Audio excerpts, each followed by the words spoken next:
begin with breaking news at this hour. A sentence is in for former Dallas Cowboy Josh Brent in his intoxication manslaughter trial. Thanks for joining us for Midday. I'm Sean Gables. Former Dallas Cowboy Josh Brent sentenced to 10 years probation. This is all happening within the last few minutes. Channel 8's Rebecca Lopez joins us live from the courthouse with the very latest. Rebecca. Well, the jury deliberated about 4.5 hours. They did decide to give Josh Brent 10 years probation, $10,000 fine, but the judge then added a 60-day sentence where he will have to spend those 60 days in the county jail, but rather 180 days, 6 months in the county jail. Now, here's what the judge said just after the verdict was read. He basically admonished Josh Brent. Here's what he said.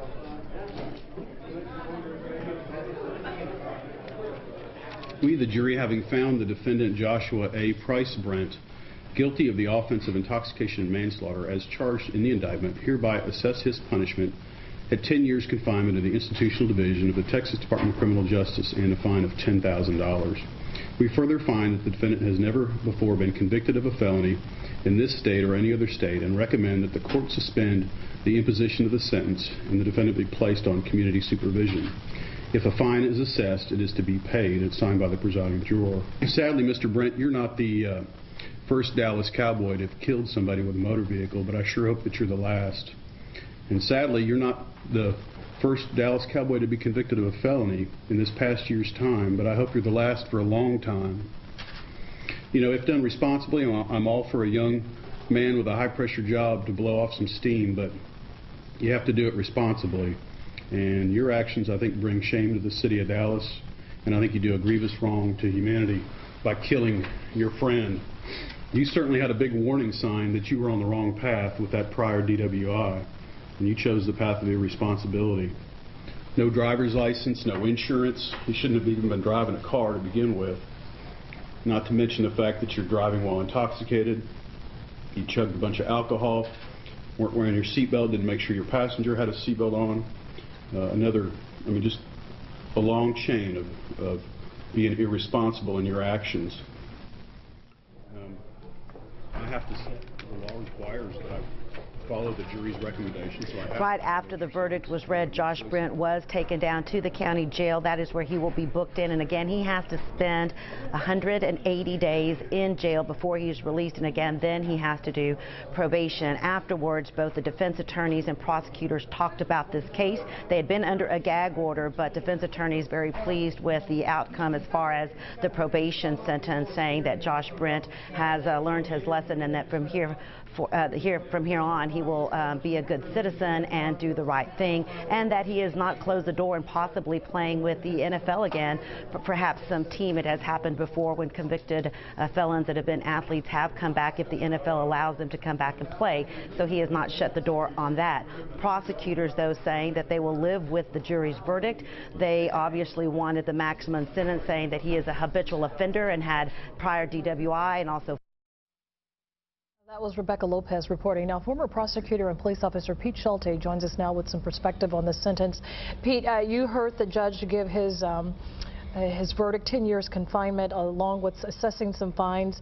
Do you think that Josh Brent got off easy, and how did the jury come to this? You know, I believe, last week or earlier this week when the jury was deliberating, sometimes juries cut deals back in the jury room, and I think. But are they supposed to do that? They're not supposed to do that, and they're told that in Texas our trials are what we call bifurcated, which means we have a guilt-innocent phase, and then if the defendant is found guilty, then there's a punishment phase. But in this particular case, there wasn't any jury notes that came out after they asked for the evidence, and then the emotions on the jurors when they came back into the courtroom. They seemed solemn, very upset. They did, and so it could suggest that to get those individuals that were on the not guilty side to come over to the guilty side, they said, we'll convict him, but we'll give him probation. Now, that may have been what happened. We won't ever know unless the jurors talk about what happened back in the jury room. So now that we know that he's sentenced to probation, does the jury get to decide the conditions of this probation? They do not. And basically what the jury form is that they have to sentence him to 10 years or less, which they sentence him to 10 years, and then recommend probation. At that particular point, it's up to the judge to add terms and conditions of probation. And in this particular case, Judge Burns assessed 180 days in the county jail as a condition of probation, which is the max. That's the maximum amount of time a judge can assess as a condition of probation, and he will actually do day for day.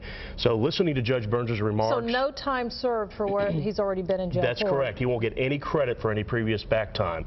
And in most cases, if you're sentenced to county jail, the Dallas County Jail gives you 3 days credit for every day that you do. That will not happen in this particular case. And then also with him serving 180 days in jail, once he gets out, he'll be on probation, be back on the streets. Will he be required to wear any type of alcohol monitoring devices? I am sure that Judge Burns is going to make what we call a scram device, which is an alcohol monitor that he's already been on as a condition of his probation for the foreseeable future. He's going to have an interlock device on his vehicle where he can't start his vehicle if he's been drinking.